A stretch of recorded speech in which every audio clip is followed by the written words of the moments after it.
What's really cool is he's using it to sustain some notes and still hammer on others with his left hand. Never seen it used like this before. Very creative.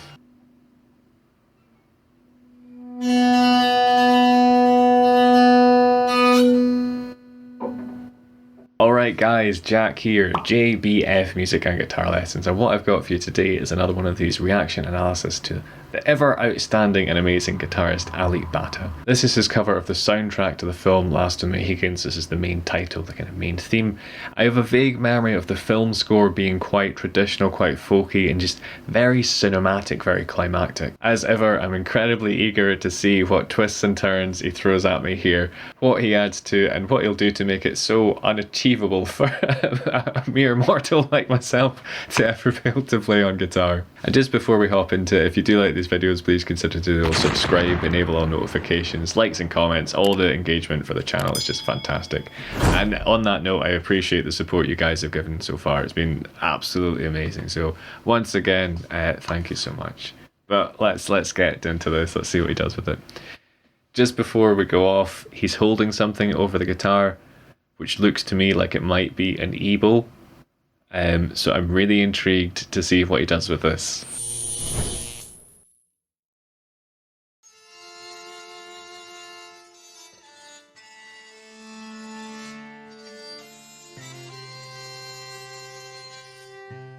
So I'm fairly certain that is an Ebow. I'll get into what it does a bit later on, but in short, it sustains the note that you play on guitar, and he's using it in a really creative way to get his guitar to almost sound like an oud or some sort of instrument like that. Let's get back to it.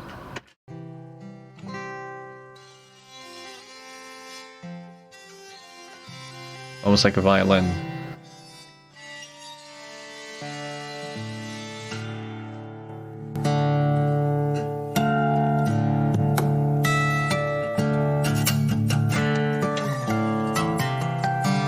Oof.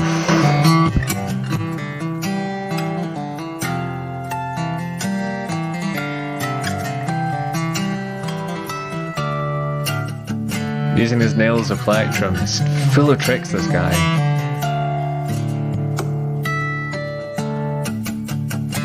The harmonics everywhere. These hammer-ons from nowhere with the left hand. Making a kick drum out of his guitar.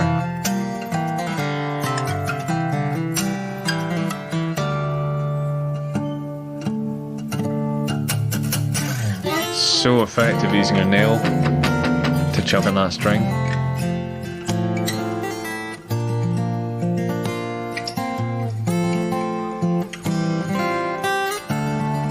Ooh. Never seen him do these kind of classical flamenco styles before with his fingers. Oh! Using every part, even using this part here, to get percussive hits.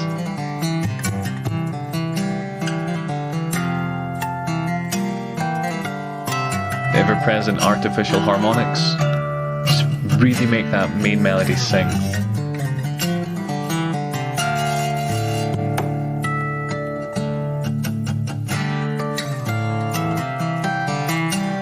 Left hand keeping this rhythm along with the taps on the right, so we know where the beat is.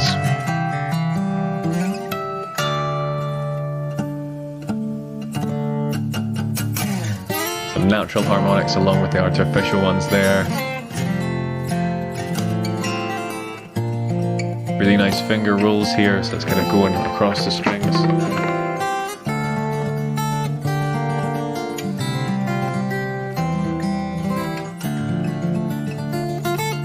Beautiful arpeggiations. Back to the Ebow.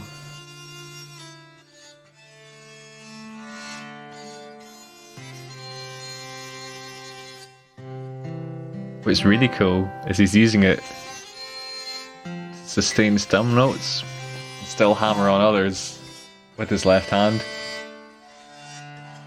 Never seen it used like this before. Very creative.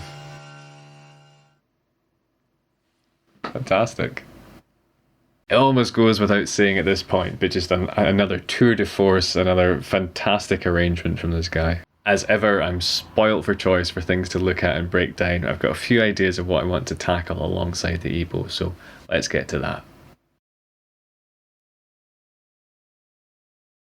Okay, so I've broke out the old acoustic to demonstrate this a bit more efficiently.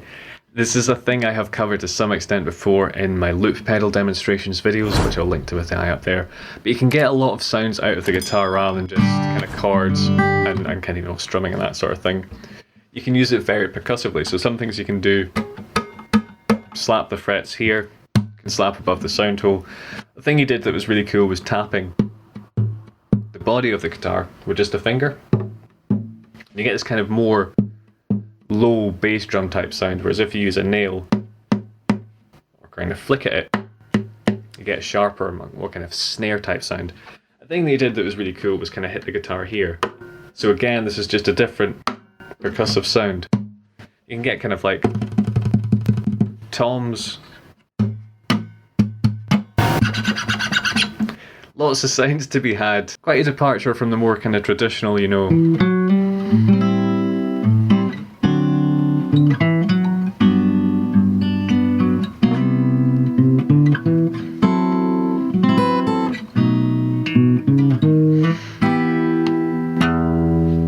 so the Ebow, the E stands for electronic and the bow just means bow. So the idea is that it's meant to be an electronic bow, so you can get the guitar to sound a bit like a violin or a cello or any other instrument that does actually use a bow.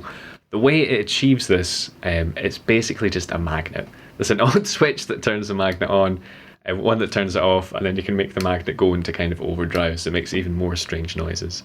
If you hold a magnet towards the guitar strings, because the guitar strings are made of metal, it will cause them to vibrate.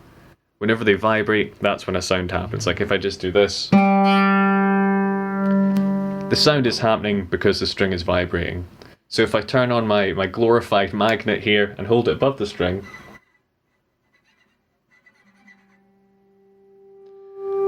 it starts to cause the string to vibrate, and because it's vibrating, it makes a sound. So the way people tend to use an Ebow is to make it sound a bit like a violin. So I've never really seen an Ebow used on an acoustic, and honestly I've never tried it out before, so let's give it a go and see if we can get any interesting sounds.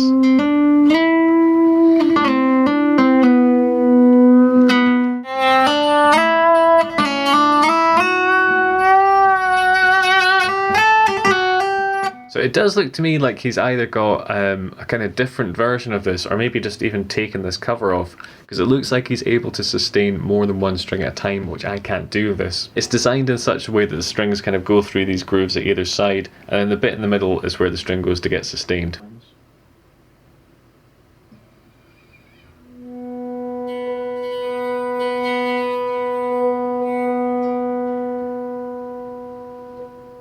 And if you would like to see me attempt to break that down in greater detail, then do let me know in the comments. If you want to see more of this kind of thing, make sure to hit subscribe, check out those videos, or download this free Guitar Licks app. But take it easy and have a good one, guys.